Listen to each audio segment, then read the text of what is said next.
Hoy en Reporte Inmobiliario lo tenemos invitado a Néstor Kramer, contador, y con quien vamos a hablar sobre el blanqueo de capitales, un tema que realmente generó muchísimas expectativas. ¿Qué tal, Néstor? Gracias por estar acá. Al contrario, gracias, Germán, por la invitación. Bueno, imagino que tendrás miles de consultas estos días. Realmente sí, es curioso porque si bien los blanqueos, uno como profesional que asiste a los clientes en estos temas, tiene ciertas expectativas, esta vuelta hemos sido desbordados por las consultas porque, sin chiste, esta vez va en serio. Y la posibilidad de que te agarren con aquello que creías que tenías a resguardo de la mirada del fisco en algún lugar del mundo, hoy prácticamente es un gran loft en donde todos los fiscos van a estar intercambiando información, el famoso acuerdo de la OCDE, que si bien Estados Unidos, que es donde hay buena parte del dinero de los argentinos, no entró, está por entrar y ya hay como pequeñas señales, ejemplo del día de ayer, estamos hablando principios de agosto, en donde los registros de la propiedad inmueble de Miami ya van a estar dando información al fisco local de propiedades de extranjeros en Miami. Sí, yo creo que esto ha generado más de una taquicardia estos días. ¿Cuántos estarán arrepentidos de no haber entrado con el CEDIN, no? Nos consta, hemos hecho eventos con Reporte Inmobiliario del CEDIN y decíamos que nunca hubo, y parece que no habrá tampoco, un blanqueo tan fantástico como el CEDIN. Era un buen producto, pero en un gobierno con poca credibilidad. Y eso es lo que yo siempre discuto, que con un gobierno menemista, kirchnerista, macrista, estabas blanqueando plata. Siempre, o sea, pero la circunstancia condicionaba la sensación de seguridad o inseguridad de que vendrán por ti luego del blanqueo. Sin embargo, nunca hubo historias de que vengan por vos. Solamente en el 2009, que fue el blanqueo que hubo judicialización, fue el 2% del total, que fue más por un tema de narcotráfico y lavado de activos a nivel grosero, con lo cual nunca en la historia de los blanqueos generó esa consecuencia. Sí, pero el día de mañana, esto es una fantasía típica de los argentinos desconfiados, en donde la mayoría nos incluimos, pero en la práctica son oportunidades, no hay una discusión moral de la pertinencia o no del blanqueo, es una herramienta, tomala o dejala, y la que tenemos hoy realmente es, creo, la que no podés dejar pasar, porque esta vuelta es el mundo, no la Argentina. Néstor, sector inmobiliario, ¿cómo capitaliza este blanqueo puntualmente? Que no está armado para el sector, definitivamente, pero ¿cuáles son las ventanas que vos ves, opciones para la gente para entrar?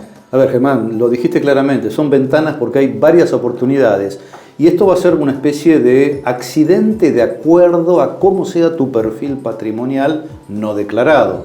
Vamos a tomar un ejemplo, tenés propiedades en Argentina sin declarar y tenés una caja de seguridad con dinero. Obviamente sin declarar también, y pensemos que son dólares. Vamos a poner, tenés $1 millón en una caja de seguridad y 3 propiedades sin declarar. Vamos a la primera y más fácil de entender como alternativa. La ley habilita a declarar tenencias de bienes con una fecha de corte, que es la de la promulgación de la ley, que fue el 22 de julio pasado, del 2016, y dice: bienes, vamos a hablar primero de los inmuebles, bienes inmuebles que ya hayan sido escriturados y naturalmente por ello con la posesión otorgada, con lo cual en succión entran boletos de compraventa que ya se hayan terminado y que se haya otorgado la posesión y por las típicas demoras de esta industria todavía no se haya escriturado. Ese también entra y asimilalo en tu cabeza como que está escriturado. Eso paga el 5%. Pero tiene un problema, porque uno habla del 5, del 10, pero cuidado, en los inmuebles que tengan posesión, sea boleto o sea escritura, antes del 22 de julio pasado, esa base de cálculo del costo del blanqueo, que es el 5%, no es el valor que está en la escritura. Para ello, lamentablemente, y con la necesidad de recaudación del Estado se entiende el espíritu de esta norma, va a tener que estar valuado a valor de mercado. Y para ello, hoy, hasta esta charla, los habilitados para dar ese valor son los corredores matriculados, los brokers matriculados o las compañías de seguro que van a tener que certificar el valor de mercado que va a ser la base de cálculo de ese 5%. Y tengamos cuidado de no pinchar demasiado ese valor, más allá de la responsabilidad profesional de ese corredor, porque la AFIP va a estar evaluando la razonabilidad de los valores o asustan que así lo van a hacer. Entonces, Valor de mercado por 5%, costo de blanquear inmuebles con posesión. Vamos a la caja de seguridad y ahí se bifurcan los caminos. Y respondiendo a tu pregunta, ¿cómo hacemos para que desde el real estate capitalicemos esta oportunidad del blanqueo? Porque no está pensado, como bien dijiste, para nuestra industria, pero inclinemos el plano para que por lo menos haya algún atractivo para ese capital. No, porque se supone que hay gente que tenía dinero no declarado y que no compraba propiedades justamente porque no tenía forma de justificar la compra. Nos consta y hemos tenido muchos casos o anécdotas donde excelentes oportunidades de negocios han sido dejadas de lado por no tener el justificativo patrimonial. Negocio cuyo potencial de ganancia cubría y sobraba el costo de tener ese dinero blanqueado. Ahora está esa oportunidad, pero ahora vamos a diferenciar los dos productos en donde el mercado inmobiliario puede ver para su campo atraído ese dinero. La primera alternativa es pagar. ¿Cuánto? El 10%. ¿Sí? Las tenencias en moneda local o extranjera, en el país, también en el exterior. Para el caso, pero hablemos de la caja de seguridad local, paga el 10%, el exterior lo mismo. Entonces, ¿cuál es la idea? Ofrecerle, por la restricción que tiene blanquear dinero en el país con la tasa del 10%, es porque tenés que depositarlo en una cuenta bancaria durante 6 meses, salvo, esos 6 meses pueden ser 24 horas, si ese dinero se aplica a la compra de un inmueble. Y por suerte la AFIP, en su resolución 3919 de reciente publicación, aclaró el concepto de qué es inmueble. Incluye a las obras en construcción, por lo tanto, con boletos de compraventa celebrados, no estarías afuera de esta posibilidad de usar ese dinero para que entonces no tengas que esperar los 6 meses. Entonces, la primera ventaja, que por 6 meses es una ventaja, a medida que pasen las semanas se irá achicando ese diferencial. Tenés la segunda ventaja, que es, si compro algo en el pozo, se supone que la evolución que el precio tenga de eso que compró en pozo, le subsidia ese 10% que le está costando ese dinero aplicado a la compra en pozo. Sumado, y esto es un tema no menor, que ya venía de antes y no es de blanqueo, que si es una persona humana, como dice ahora el nuevo Código Civil y Comercial a las personas físicas, como se le decía antes, la reventa de ese boleto o de esa propiedad a futuro también es ganancia exenta. Con lo cual, pagando un 10 de valor de pozo, incrementándose el valor por avance de obra o capitalización de mercado, y la venta posteriori, todo este incremento sumado no está alcanzado por impuestos, entonces termina siendo barato. ¿Y cómo vos, o sea, si vos blanqueás una propiedad usada, necesitas una tasación de valor de mercado? ¿Cómo se estipula el valor de mercado de esta propiedad en el pozo, que está en obra de alguna forma? No, es que ahí está el tema. Esta es otra ventaja para el real estate. No hay un valor de mercado que tenga que aplicarse a esta alternativa. Las alternativas de valor de mercado son con inmuebles que ya hayan tenido posesión. Ahí. Entonces, la maniobrabilidad, y lo dejo en estos términos éticos planteados, de cuál es el valor de pozo, ya no hay una tabla como de autos de acuerdo al año cuánto vale, porque va a depender de tantos factores que es imposible tabular valores en pozo. Al buen entendedor ya se da claramente cuenta de lo que estoy hablando. Sencillamente digo, todo el recorrido de precio, más el revoleo, como le decimos en nuestra jerga, de ese inmueble a posteriori, ambos delta están exentos de impuestos a las ganancias y quien lo hace es una persona humana no habitualista. Por lo que estás contando, veo que podrían tener un fuerte impacto esto entonces en los desarrollos que están empezando la obra ahora. Había una sensación de frustración muy grande porque parecía que esto no servía para fomentar la venta de emprendimientos en el pozo. Y en realidad es porque estábamos esperando que claramente diga alguna herramienta para el real estate. Y no es para el real estate. Es general, pero tenemos que tener reflejos y rápidamente apropiarnos en un sentido sano del concepto de que esto sirve más que nada para el real estate, por lo que hemos charlado recién. A eso me falta agregar, Germán, la segunda alternativa de qué hacemos con el $1.000.000, que ahí sí se lo llama, en estos días se le ha puesto un nombre muy simbólico, el 3-1. ¿Qué significa el 3-1? Acá hay algo que es mucho más atractivo, porque un argentino, un blanqueo mal acostumbrado por el CEDIN, que era sin costo, hay una alternativa que sea también blanqueo con esta normativa sin costo. Tiene un pequeño sacrificio que no es patrimonial, sino de espera, pero es sin costo. Partamos de la base que si tenías ese dinero en la caja de seguridad, estaba a tasa cero. Y lo tenías ahí como un ansiolítico, una sensación de resguardo, de seguridad. Hay otra alternativa, al margen de la que comentamos, que es, como el Estado está muy necesitado de fondos, básicamente para pagarle a los jubilados, que es el espíritu que está detrás de este paquete normativo, te dice, préstame por 7 años, te pago el 1% anual, 1/3 de tu tenencia. Esto es, si tenés $1.000.000 y compras bonos del Estado por $300.000, yo te puedo, 333.333 para ser exacto, 1/3, yo te doy el bono, cobras el 1% anual, es un bono a 7 años, a los 4 lo podés vender, con lo cual intransferible los primeros 4 años, pero el resto de lo que tenías en la caja de seguridad ya están blanqueados. Es el premio por sacrificar 1/3 de tu tenencia, las otras 2/3 partes lo blanqueaste. Y las 3 partes, el $1.000.000, 0 de costo. O sea que el usuario, quien tenía este $1.000.000, podría con costo 0 tomar los $666.000 que le quedaron en la caja y comprar una propiedad de forma justificada. Ahí empalma con lo que decíamos antes, pero en el ejemplo anterior venís aforado al 90% porque te costó el 10%, y acá venís con 2/3 pero sin costo. Ahí tendrás que evaluar. Sí, ahí te vas a tener que ver muy bien qué es lo que estás comprando, a qué precio te lo ofrecen, cuáles son las condiciones. Pero esto es muy bien, y hay un agujero normativo. Pero está bien porque compite el estrenar con el usado, o sea, empezás te hace pensar. Sí. Y va a depender de tu aversión al riesgo de tener bonos del Estado, de cuánta necesidad de dinero tenés, porque estás arbitrando en tu cabeza 900.000 blanqueados todos juntos disponibles, o 666.000, pero no perdiste los otros 100, porque siguen en un bono del Estado que te paga el 1 anual, que aunque sea simbólicamente es algo, y que dentro de 4 años lo podés vender al valor de mercado que en ese momento tenga.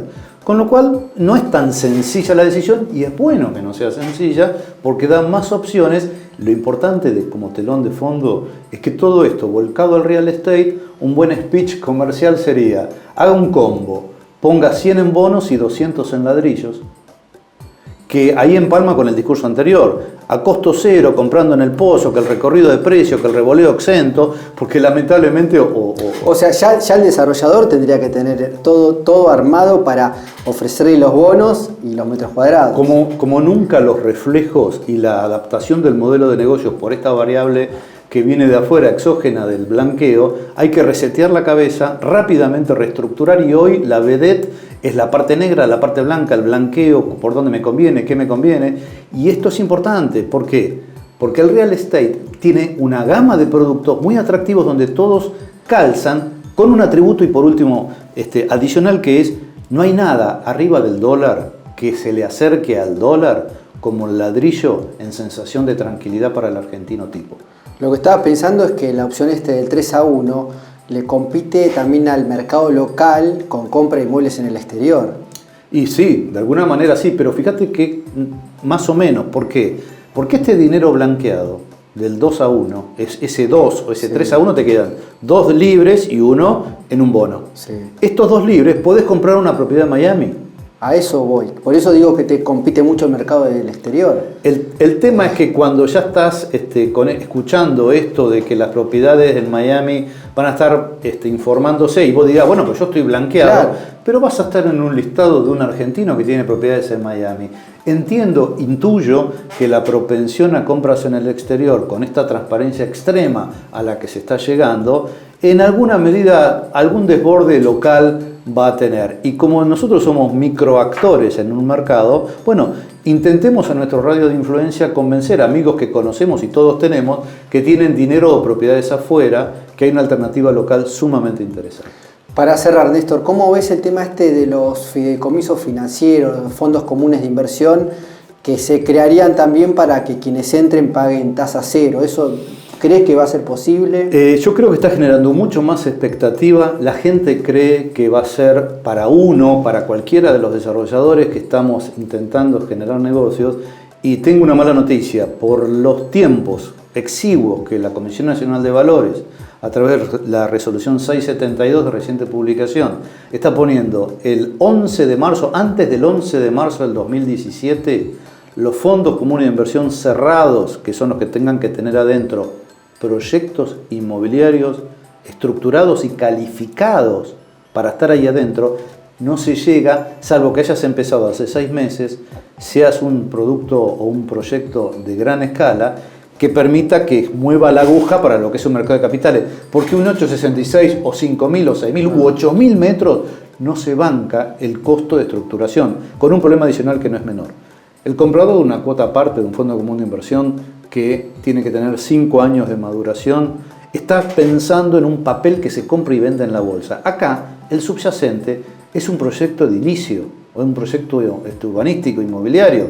No está la liquidez calculada para que justo el día del vencimiento, entonces se sabe a qué momento entra, pero no se tiene certeza en qué momento se va a salir, porque va a depender de cuán líquido esté ese producto en el accidente de los 5 años que le toca vencer. Con lo cual va a tener que esperarse, va a tener que explicarse, y te van a empezar a respirar en la nuca por el lado de el que organizó el Fondo Común de Inversión, que quiere resguardarse y obviamente obligarte a manejar seguros, oficialidad extrema detrás de todo esto. Tal vez este sistema generó demasiada expectativa porque no se sabía que se podía comprar desde el pozo y que estaba la posibilidad de 3-1, pero con lo que vos decís y viendo cómo funcionaría el 3-1, me parece que los desarrollistas grandes se van a ir más, daría la sensación que se van a ir más hacia ese modelo, de armarte todo el circo para decirte, bueno, toma los bonos, toma el inmueble y blanqueas con tasa cero. Germán, no sé, es lo que se me ocurre ahora, estoy aprendiendo esto, la verdad que... Hace 11 años, en el año 2005,